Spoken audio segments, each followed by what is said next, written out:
মুখের মধ্যে বারবার ঘা হওয়া, মুখে বার্নিং সেনসেশন হওয়া, অনেক রকম আমাদের সিস্টেমিক ডিজিজ থাকে যেগুলোর প্রথম লক্ষণ বা সিমটমসগুলো মুখের মধ্যেই দেখা যায়। যেমন অনেক যাদের ডায়াবেটিস থাকে সেই সব পেশেন্ট, অ্যানিমিয়া আছে যাদের, লিভার প্রবলেম, কিডনি প্রবলেম, বারবার মুখ শুকিয়ে যাওয়া, দাঁত নড়ে যাওয়া, মাড়ির সমস্যা, অক্সিজেনের ঘাটতি হয় বা হার্টের হৃদরোগের কোনো যদি সম্ভাবনা থাকে সেক্ষেত্রে আমাদের জিভটা নীলচে ভাব হয়ে যায়। তখনই তাদের গাম ইনফেকশন বা মাড়ির সংক্রমণ বেড়ে যাওয়ার আশঙ্কা থাকবে।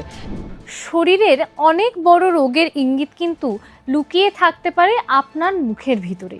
তাই কোন লক্ষণগুলো একেবারেই অবহেলা করা উচিত নয় সেই নিয়েই আমাদের আজকের বিশেষ আলোচনা। নমস্কার, আমি মৌপ্রিয়া এবং আমাদের সঙ্গে এই মুহূর্তে রয়েছেন গৌরীদেবী হসপিটালসের ডেন্টাল ডিপার্টমেন্টের কনসালটেন্ট ডক্টর এশা চট্টোপাধ্যায়। ম্যাম, আপনাকে স্বাগত জানাই। নমস্কার, আমি ডক্টর এশা Chattopadhyay, dentist, Gouri Devi hospitals. Ma'am, প্রথমেই জানতে চাইবো, আমরা সবসময় ভাবি মুখের সমস্যা মানেই দাঁতের বা মাড়ির সমস্যা, কিন্তু এটা কি একটু অন্যরকম হতে পারে? মানে শরীরের অন্য কোনো সমস্যা কি মুখের মধ্যে ফুটে উঠতে পারে? হ্যাঁ, অবশ্যই, নিশ্চয়ই হতে পারে। অনেক রকম আমাদের সিস্টেমিক ডিজিজ থাকে যেগুলোর প্রথম লক্ষণ বা সিমটমসগুলো মুখের মধ্যেই দেখা যায়।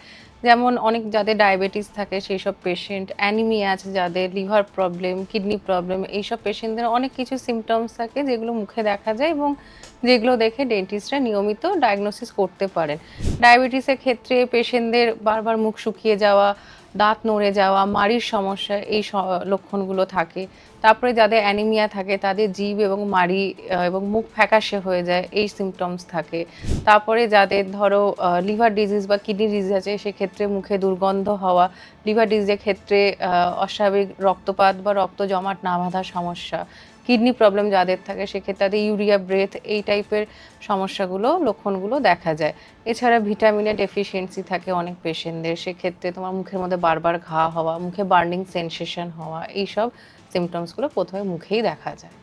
ম্যাম, শরীরের যেমন আপনি বললেন আলাদা আলাদা রোগ রয়েছে, তো এই রোগের প্রথম লক্ষণটা কি মুখের ভিতরে দেখা যায়? হ্যাঁ, অনেক ক্ষেত্রেই দেখা যায়। যেমন লিউকোমিয়া বা ব্লাড ক্যান্সার যেটা আমরা বলি, সেক্ষেত্রে হচ্ছে অস্বাভাবিক রক্তপাত হতে পারে এবং হঠাৎ করে মাড়ি ফুলে যাওয়া, এই সমস্যাগুলো হয়।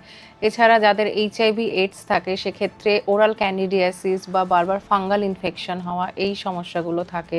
তারপরে যাদের হচ্ছে ডায়াবেটিস থাকে তাদের বারবার রিকারেন্ট গাম ইনফেকশন এবং ডিলেড উন্ড হিলিং, এই প্রবলেমগুলো দেখা যায়। ম্যাম, আপনি যেমন একটা বললেন রোগের কথা, কিডনি বা লিভারের জন্য মুখে লালা কম হয় বা মুখ শুকিয়ে যায়, তো এটা শুধুমাত্র পার্টিকুলার এই রোগগুলোর জন্যই হয় নাকি জল কম হওয়া বা আরও কোনো রোগ রয়েছে?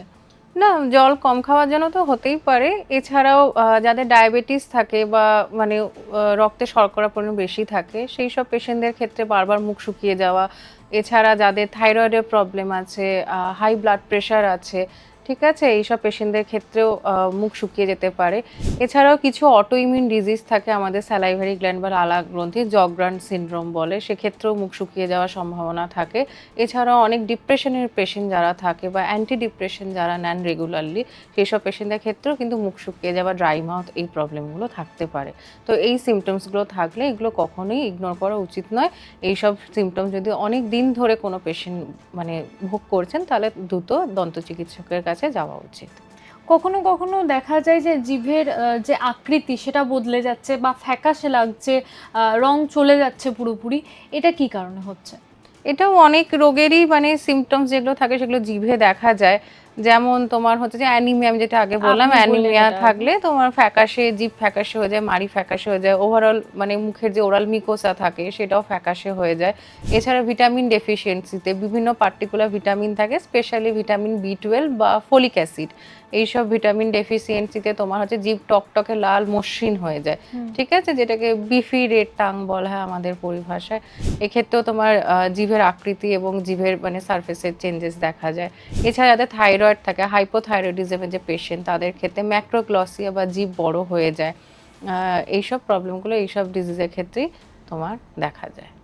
আর একটা রোগেও দেখা যায়, এটা হচ্ছে সাইনোটিক, তোমার হচ্ছে টাং হয় বা নীলচে জিভ হয়ে যায়। এক্ষেত্রে যদি আমাদের শরীরের মধ্যে অক্সিজেনের ঘাটতি হয় বা হার্টের হৃদরোগের কোনো যদি সম্ভাবনা থাকে সেক্ষেত্রে আমাদের জিভটা নীলচে ভাব হয়ে যায়।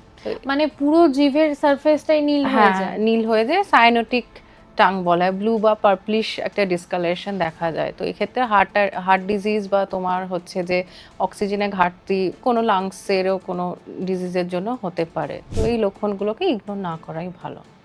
ম্যাম, আপনি যে রোগগুলির কথা বললেন, কিডনি, ডায়াবেটিস, লিভার, তো এই ধরনের দীর্ঘদিন ধরে যাদের রোগগুলো রয়েছে, তো তারা মুখের যত্নে কি কি করতে পারে?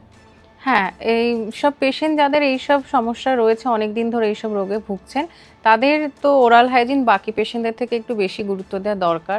প্রথমত হচ্ছে নিয়মিত 2বার বছরে তাদের ডেন্টিস্টের কাছে যাওয়া দরকার, এবং এছাড়াও যেমন ডায়াবেটিস যাদের আছে তাদের প্রথমেই হচ্ছে ব্লাড সুগারের লেভেলটাকে কন্ট্রোল করা দরকার। কারণ যখনই সুগারের লেভেল বা রক্তে শর্করার মাত্রা বেশি হয়ে যাবে, তখনই তাদের গাম ইনফেকশন বা মাড়ির সংক্রমণ বেড়ে যাওয়ার আশঙ্কা থাকবে। এছাড়া যাদের লিভার প্রবলেম থাকে, তাদের রক্ত জমাট বাঁধতে বা রক্তক্ষরণের প্রবণতা বেশি দেখা যায়। এইসব পেশেন্টদের দাঁত তোলার ক্ষেত্রে আগে কিছু ব্লাড টেস্ট করার পরামর্শ দেওয়া হতে পারে, এবং প্রয়োজনে অন্যান্য স্পেশালিস্টের কাছে আমরা রেফার করতে পারি। কিডনি প্রবলেম যাদের থাকে, সেক্ষেত্রে অনেক ডোজের বা অনেক মেডিসিনের ডোজ আমাদের পরিবর্তন করতে হয়। সেই জন্য কিডনি প্রবলেম যাদের আছে সেই সব পেশেন্টদের ডেন্টিস্টকে সেই রকম তাদের ডিজিজের হিস্ট্রি প্রপার দেওয়া উচিত, এবং সেই মতো ডেন্টিস্ট অনেক মেডিসিন বা অনেক ডোজ সেগুলো পরিবর্তন করে তাদের দিতে পারে। ম্যাম, এমন কি কিছু রয়েছে যে এই রোগগুলো হলে বা বিরল কোনো রোগ হলে শুধুমাত্র মুখের মধ্যেই হয় এবং শুধুমাত্র দন্ত চিকিৎসকই আগে বুঝতে পারে? হ্যাঁ, এরকম যেটা বললাম অনেক রোগী আছে যেগুলো ফার্স্ট সাইন মুখেই দেখা, যেটা প্রথমেই বললাম। যেমন ধরো কারোর মুখে বারবার ঘা হচ্ছে, ঠিক আছে, এক্ষেত্রে ভিটামিনের ডেফিসিয়েন্সি সম্ভাবনা থাকে। কারোর ডিলেড উন্ড হিলিং বা ক্ষত শুকোচ্ছে না, এক্ষেত্রে থাইরয়েড বা ডায়াবেটিসের সম্ভাবনা থাকে। কারোর হয়তো অস্বাভাবিক রক্তপাত হচ্ছে বা হঠাৎ মাড়ি ফুলে যাচ্ছে, সেক্ষেত্রে বিভিন্ন ব্লাড ডিসঅর্ডার বা ব্লাড ক্যান্সার, লিউকেমিয়ার এইসব চান্সেস থাকে। ঠিক আছে, কারো মুখ দীর্ঘদিন ধরে শুকিয়ে থাকছে, এক্ষেত্রে তাদের প্রয়োজনীয় হিস্ট্রি অ্যান্টিডিপ্রেসেন্টে আছেন কিনা বা কিডনি লিভার কিছু ডিজিজ আছে কিনা, সেগুলো ডেন্টিস্টরা অনেক সময় মুখ পরীক্ষা করে এবং প্রয়োজনীয় রক্ত পরীক্ষা করে ডায়াগনোসিস করতে পারেন, এবং প্রয়োজনে যে বিশেষজ্ঞ বা স্পেশালিস্ট যিনি আছেন তাদের কাছে রেফারও করে থাকেন। এক্ষেত্রে মুখের কোন কোন লক্ষণগুলো একেবারেই অবহেলা করা উচিত নয়? হ্যাঁ, অনেক কিছু রোগ থাকে যেগুলো পেশেন্টের হয়তো অনেক পরে আসেন আমাদের কাছে, যেখানে অনেক বড় ক্ষতি হয়ে যাওয়ার সম্ভাবনা থাকে। যেমন হচ্ছে মুখের কোনো ঘা যেটা 2 সপ্তাহের বেশি না সারছে না, এক্ষেত্রে হচ্ছে ওরাল ক্যান্সারের সম্ভাবনা থাকে। এছাড়া অনেক পেশেন্টই দেখবেন মুখের মধ্যে লাল বা সাদা দাগ থাকে, ঠিক আছে, যেগুলো যাচ্ছে না, অনেক বছর ধরে রয়ে গেছে। তো এই সব পেশেন্টদের ক্ষেত্রে প্রি ক্যান্সার লিজেন মুখে থাকে। লাল বা সাদা দাগ বলতে জিভের মধ্যে হতে পারে, মুখের ভেতরে যে মিকোশা থাকে সেখানে হতে পারে। এগুলো বেসিক্যালি প্রি ক্যান্সার লিজেন বা কন্ডিশন বলা হয়। অনেক রকম থাকে এগুলো। যারা হচ্ছে গুটখা, খৈনি বা পান সুপারি এগুলো বেশি সেবন করেন, বা স্মোকিং যাদের বিড়ি সিগারেটের হ্যাবিট আছে অনেক বছর ধরে, দীর্ঘদিন ধরে, তাদের ক্ষেত্রে এই সমস্যাগুলো বেশি দেখা যায়। এবং এক্ষেত্রে যখন পেশেন্টরা আসেন অনেক লাস্ট স্টেজেই আছে, তখন অনেক বেশি বড় ক্ষতি হয়ে যাওয়ার সম্ভাবনা থাকে। অনেক ক্ষেত্রেই পেশেন্টদের সেখান থেকে রিকভার করার উপায় থাকে না। তো এইরকম সাইন দেখলে প্রথমেই আপনার দন্ত চিকিৎসকের পরামর্শ নেওয়া উচিত।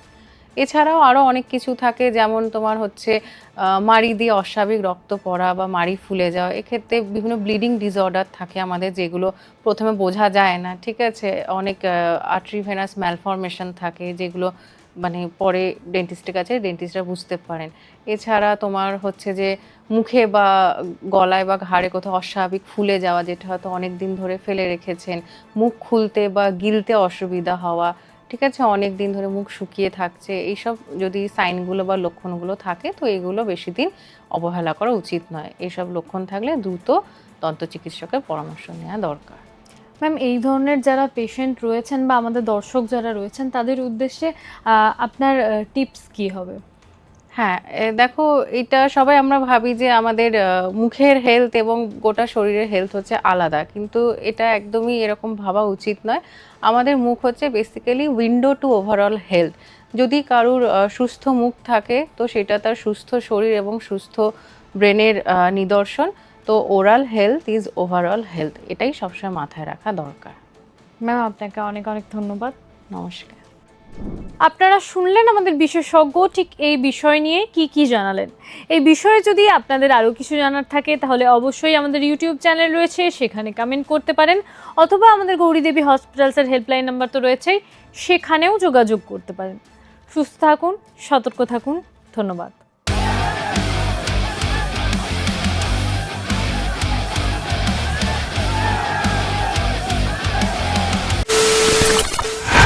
খবরের নামে প্রতিদিন সন্ধে আপনার ড্রয়িং রুমে কি শুধুই চিৎকার চেঁচামেচি খেয়ে আসে? বিতর্কের নামে চলে গালাগালি আর কাদা ছোড়াছুড়ি। এবার সময় পরিবর্তনের, কারণ আমরা কান ফাটানো চিৎকারে বিশ্বাস করি না। আমরা বিশ্বাস করি খবরের সত্যতায়। আমরা কোনো পক্ষের হয়ে গলা ফাটাই না, আমরা সাধারণ মানুষের হয়ে প্রশ্ন তুলি। চিৎকার নয়, শুধু খবর হবে যেখানে বিতর্ক আছে কিন্তু কুৎসিত ঝগড়া নেই। সঠিক তথ্য, বিশ্বস্ত খবর। নজর রাখুন আর প্লাস নিউজে।